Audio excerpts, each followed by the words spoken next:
Thanks.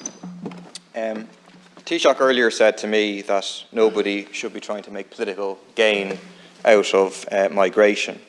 Is he going to distance himself from the conclusions of the European Council and the comments by Deputy Haughey just there? I mean, what the European Council represented was a further hardening of the Fortress Europe policy.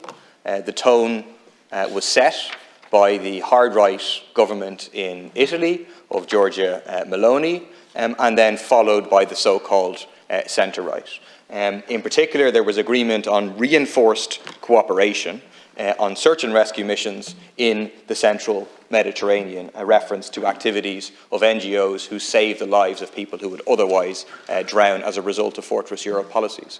25,000 people have died in the last 9 years as a consequence of Fortress Europe, and it has been strengthened and strengthened. Over the past 8 years, the aggregate length of border fences at the EU's external borders have gone from 315 kilometres to over 2,000 kilometres. There's been no attempt to address the illegal and violent pushbacks of refugees back into the ocean where they can drown. So would you reject this Fortress Europe policy, which serves the interests of nobody? A particular focus was on external borders, how we can strengthen the external borders of the European Union, and also on returns and how we can increase the number of returns of people who have been deemed ineligible for international protection in the European Union after an appropriate legal process. I'd like to reassure deputies that those conclusions were unanimously supported. They were supported by the socialist governments. They were supported by the social democratic governments. They were supported by governments that included green parties in various parts of Europe, including the socialist government in Malta, social democratic governments in Denmark, for example.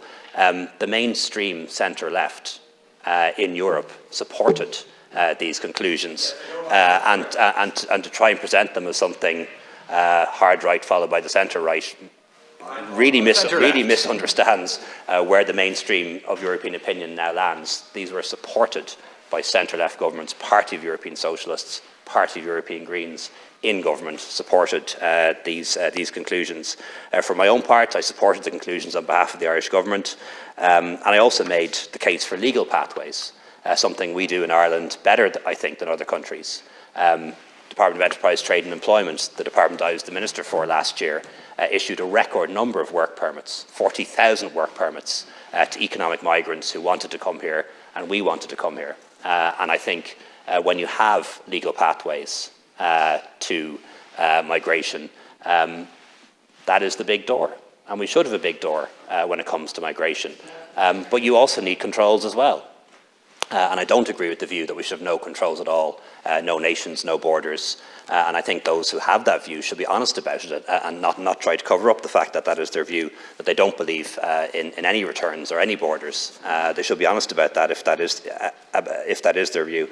As the Deputy rightly pointed out, my reference to being hard was specifically a reference to traffickers. And I do think we need to be hard on traffickers.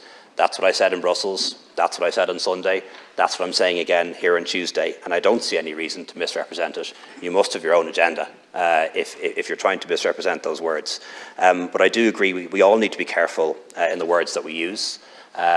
Those of us who are politicians in the centre ground need to be willing to talk about migration. We've been a little bit afraid to talk about it, quite frankly, for the last number of years. But if those of us in the centre ground don't talk about migration, we will allow the far right and the extreme left to dominate the debate in this regard, and that won't be good. And that's why we need to talk about it and find ways to talk about it carefully but sensibly as well.